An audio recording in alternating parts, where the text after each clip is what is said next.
everybody, Cindy A. Lewis here, and it's time for part 4 of our 12 ways to use the masterboards we've created in our the fall collage ones. And so we're using those to show you all the different ways that you can use a masterboard in your crafting or your junk journals.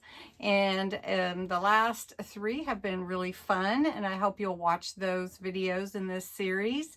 This one is going to be creating a box and using the papers or the Collage MasterBoard for the design paper. And I'm going to show you how to make a box, and then I'm going to show you, if you already have a box, ways that you can cover it. So let's get started. Don't forget the October challenge in the October 1st video. There's a giveaway and a challenge. I hope you'll participate, and let's dive in. All right, so first we're going to make our own box. I'm using some craft cardstock that is probably about 280 or 250 GSM. It's pretty thick. It's not super thick, but it will hold for box construction. And as we put the other collage papers on it from the masterboard, it will hold it so much better. So let's use this one today. So I've got it upside down, but we'll use this masterboard. And then we can use this one that is actually paper. It's okay.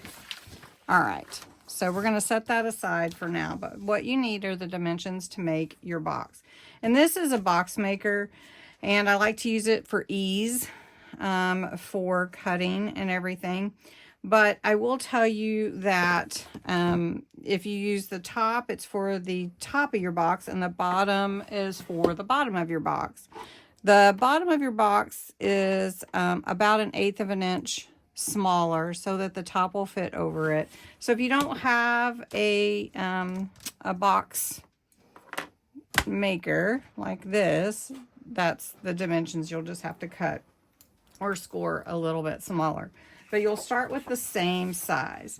So what we're going to do, and I just wanted to explain that, what we're going to do first is trim our paper down. And I want to make a box that is a shaker box. So you'll like that. So we're going to cut these to, let's cut these to 8 inches square. All right. So I'm using 2 different pieces of cardstock. All right. Now we're going to grab this box maker, and for the top, and I usually like to note which is the top or the bottom. And if I do it in the corner, then that way it will be covered up and I won't forget.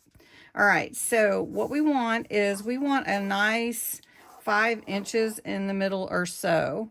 And if this is 8 inches, then we want to make sure we have a nice border. So if I'm going to make this 1 inch on each side, that's going to make it what? So that cuts us down to 6 inches here and here. So we're going to do 1 inch on each side. So there's my score lines for the top. Now we're going to do the score lines for the bottom, and I put it up against this side. And you can push up, or what I like to do is actually flip it over.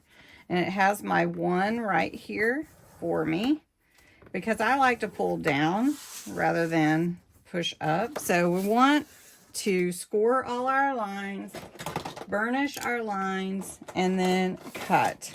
Now, if you haven't made a box before, I'm going to leave this video. I'm not going to do a lot of cutting, because if you haven't made a box before, you might not be comfortable without all the steps. So there we go. Now, usually what I'll do is I will use I'm going to put a B right here so I don't get confused. Okay, so usually what I do is I will use like hot glue, but we're not going to do that today. I'll just use my glue and use a clip. So I'm going to cut right here to have little corners cut out in my triangles so that I can glue these together. So I'm just going to cut these little squares so that we can glue them. And we're going to do the bottom first, as you can see. So we're going to glue this one together, and it's going to come together just like this. Now you could use a tape runner too. If you do use a tape runner, make sure that you put tape on both sides, because that will help it to stay together.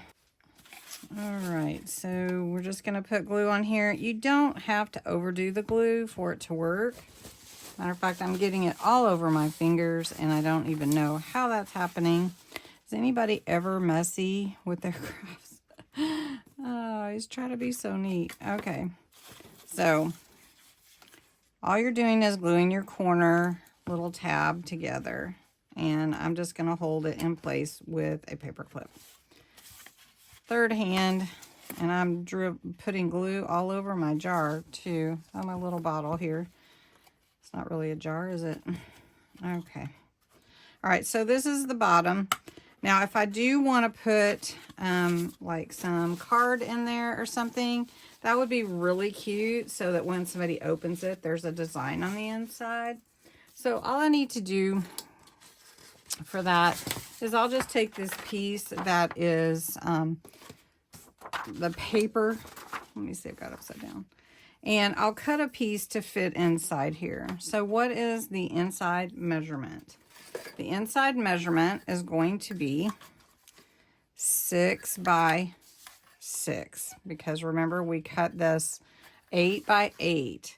So I need to cut a piece that is going to fit just inside. So I don't really want to cut it at 6. I want to cut it at about 5 3/4. So let's see if that fits. And it does. It fits really good. All right, and there you go. And that is going to be, when you open it up, that will be in the bottom and whatever you put inside. And I think this would be cute to do a little gift of maybe tea bags and something for fall, like, you know, some cute little saying, it's tea time in the fall, or cozy and warm in the fall with tea, or I don't know. Anyway, okay, so we're going to set that aside, and now we're going to work on the top. And the top, also, we will need to score and burnish these edges, and then we'll also fold those. And, well, we scored it already, but we'll burnish the edge of the score lines to make the sides. And then we'll also cut the corners in little triangles so that we can glue them together. But before we do that, I want to cut out a center, because I told you we were going to make this into a shaker card. So I want to mark where I want that cut to be. And I'm going to do this with a pencil and a straight edge, so that you can see you can do it even without a die cut machine. Now, if you want to, you could use something square that would fit in the middle for what you're wanting and where you want it to be. So for me, I want my score to be about 4.5 inches. So what I'm going to do is I want to come in. So this is 6. So let's just go in 2 inches. So we'll go in 1 inch here and 1 inch here. And all I'm doing is marking it on, let's do it on the reverse side, because it's going to be the inside. So we're going to mark it at our lines where we're going to want to score. So we're going to do it up here too. And I know it might be hard to see, but I'm measuring 1 inch in from the score lines. Okay. And then I'm going to do the same thing from this side. So I'm scoring, I'm going to cut all the way. Okay, we're going to do that down here too, just so that we can see. All right, so my score line needs to go to here and to here on this side, and this is my inch in. So I'm going to draw a line. Let's draw our line. That doesn't look even, does it? Okay, so we're going to come up here. Let's get as even as we can. Okay. Then we're going to go here. I'm just estimating because I usually just use a die. So we're going to go here. And honestly, if it's not perfect, it's really okay. Let's get this on the right lines. And then we're going to cut here. Okay. So there's our square. Now we're going to take our straight edge and we're just going to cut along these lines. I'm going to hold this metal ruler that I have right here and just take my straight edge, and I'm just going to go just to those lines. And I can feel when it goes through. So I'm not pushing too hard, but hard enough. If I have to do it twice, that's what I'll do. All right, so this is our center. So let's see, that one's here.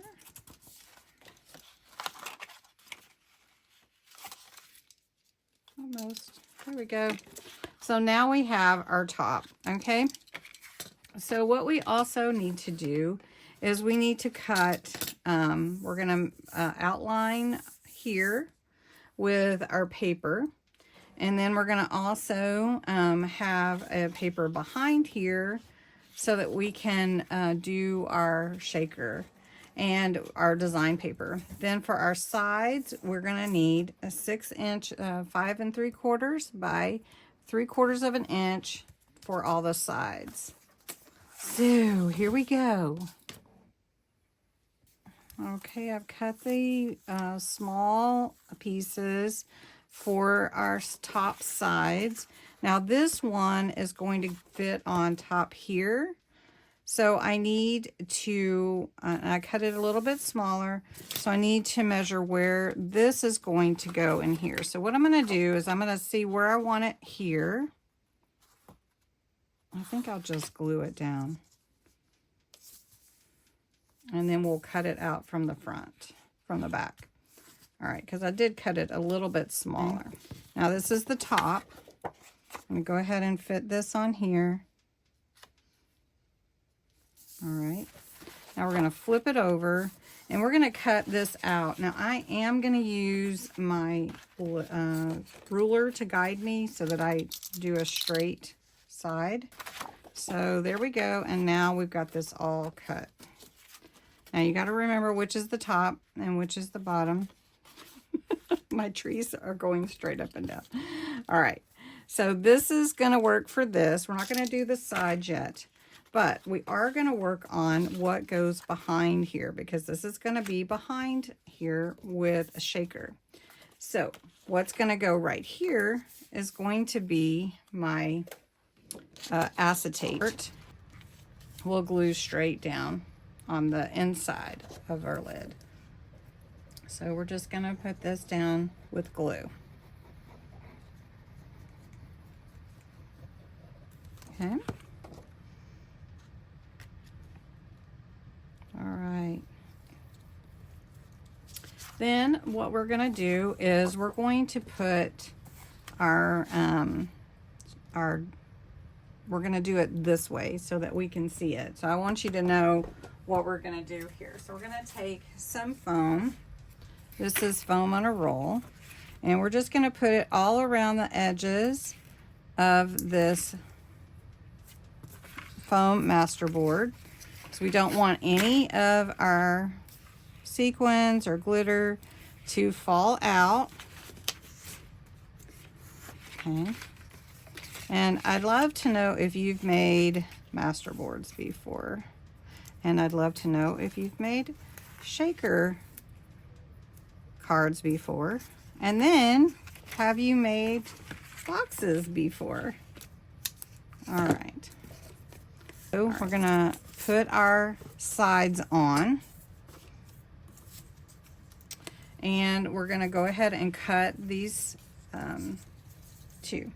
So we're just gonna put that on each side. Because we're going to make our sides real pretty too with the masterboard.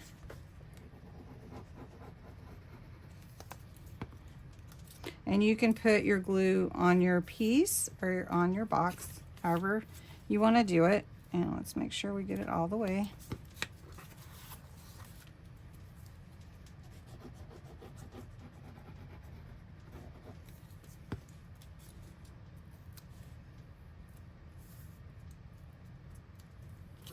All right, and then this one here. Okay. Then what you're going to do is you're going to cut your corners and your little triangle so that you can glue your sides together. Make sure you're glued all the way to the edge of your design paper. Now it doesn't really matter which side it's cut to. You're just going to cut all 4 of the corners and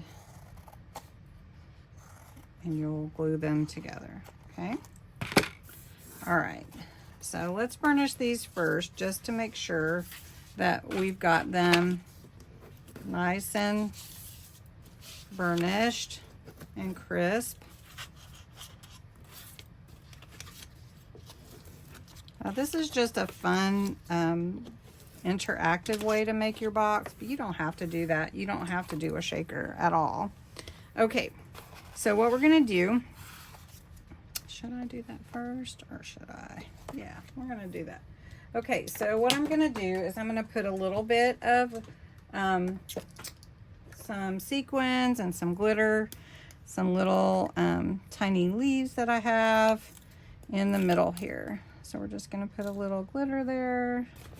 If you haven't done a shaker before, you might want to pull your tape, you know, your foam up first.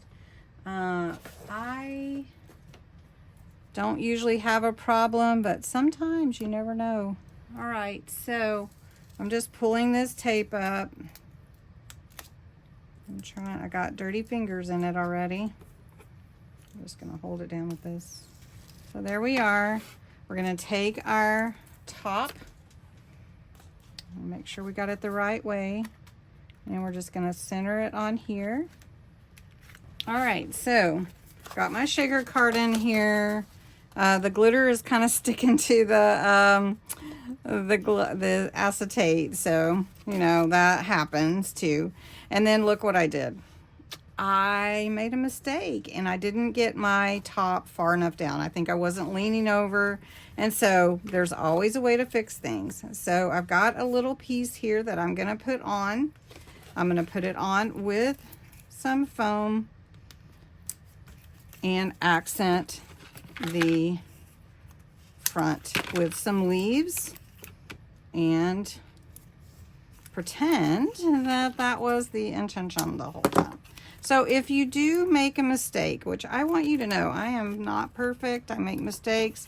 And a lot of times crafters don't show you that they made a mistake, right? They just go on and then just show you the end. And I wish I never made mistakes. But I want you to know it's okay, and you can cover up your mistake. You can fix it. Whatever. There's always a way. You can also start over, but I don't want you to get frustrated and throw your project away once you've worked on it. So I'm just going to take this piece and I'm going to put it right here, just like I planned to do it that way. I gave it a little bit of dimension. I've got some stickers here from Dollar Tree, just Dollar Tree stickers. And these are just so cute, and we're just gonna glue them on here just like we planned. And then we're gonna put a little pumpkin here and call it good. So let's see, which pumpkin do we want? I love these stickers. Do we want a green pumpkin, or do we want, no, that's too, do we want this one? Let's just put that one. And then there we go. Now the only other thing left to do really is we've got to glue our sides together. And the bottom is done, so we're going to do this. Now this glue, it sets pretty quickly and it holds really well. I use it with all my junk journals, and that is great glue. All right, and then we do this one.